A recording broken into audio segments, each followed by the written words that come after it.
Castlevania Symphony of the Night is one of those games that I have absolutely no nostalgia for.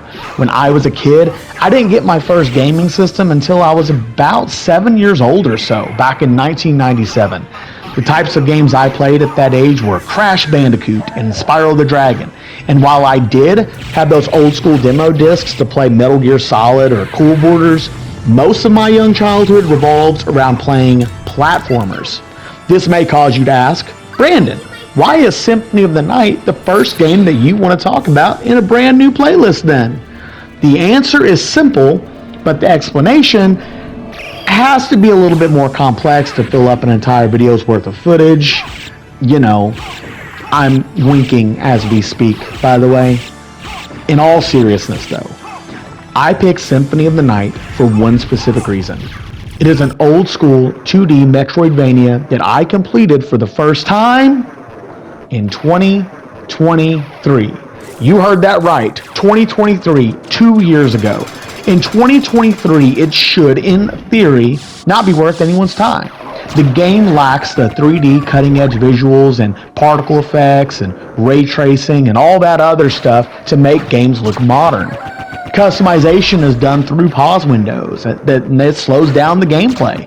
Stats that should give a feeling of immersion and optimizing builds instead feels tacked on and pointless. All of these things should be enough to prove to you that Castlevania Symphony of the Night should be an outdated period piece that is not worth playing when games like Hollow Knight and Metroid Dread exist. Now that I've made that point, however, let me now say this. Symphony of the Night is my favorite Metroidvania of all time. What a hypocrite, you're probably saying. Why spend all this time setting a tone that will force disinterest only to go against the grain and argue the opposite of what your context foreshadowed? Because this game is freaking incredible. That's why. I played this game in 2023 with all the jank I mentioned, and it still blew me away. It was incredible despite its flaws. It is fun. It's fun in the purest, realist, childish way that makes all of us millennials nostalgic in the strangest of ways. It is fun. You equip weapons and armor and abilities and spells like a Final Fantasy, but you move and you guide your character Alucard like a classic platforming tune through a maze-like labyrinth. The backdrops, they move and shimmer, and 3D effects give the perception of a shadowy congregation hall in a midnight church. Alucard may be composed of sprites, but those pixelated polygons are alive, darn it, and the character, his mannerisms portray emphasizes a charisma that belays a blank face on an old CRTV. His movements emphasize both charm and power, and the ghosting effect that trails him shows any casual viewer that this dude is the son of freaking Dracula, and you better think twice before messing with him. And then there's the music. Oh my God, the music. Sometimes haunting, sometimes jazzy, but always catchy. When Dracula's castle hits as you enter that foreboding fortress at the start of the game, you can barely fight the urge to bob your head and smile as you slaughter the zombies and giant wolves that serve as pitiful obstacles. Wandering Ghosts from the Colosseum is especially catchy, and when you have such a symphony in this symphony game, you can't help but smile, even when you die to a challenging boss or surprise beastie. The attention to detail in the composition, mood, and catchiness of each track defies everything you would expect from a game released in 1997.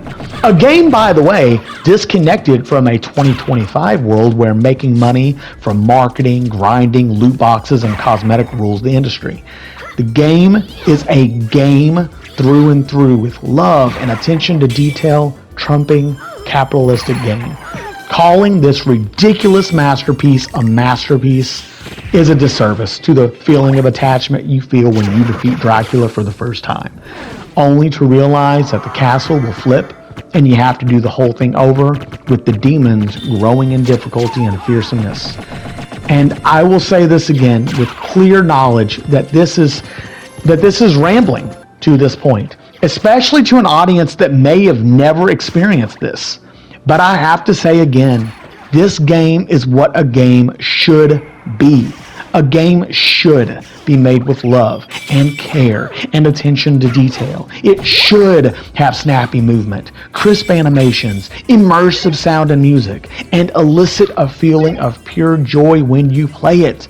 A game should be all of this, but it also must be, at the end of the day, fun. And damn, is this game a game through and through, and a testament to what a game company can accomplish when their workers and staff love what they do and take pride in their work. I hope you enjoyed this brief endorsement. I hope that I encouraged you, at least one person, to try this absolute masterpiece. Thank you all for your support. I hope that you subscribe. I hope that you comment below on some of your favorite classic games. And again, I will see you all next time.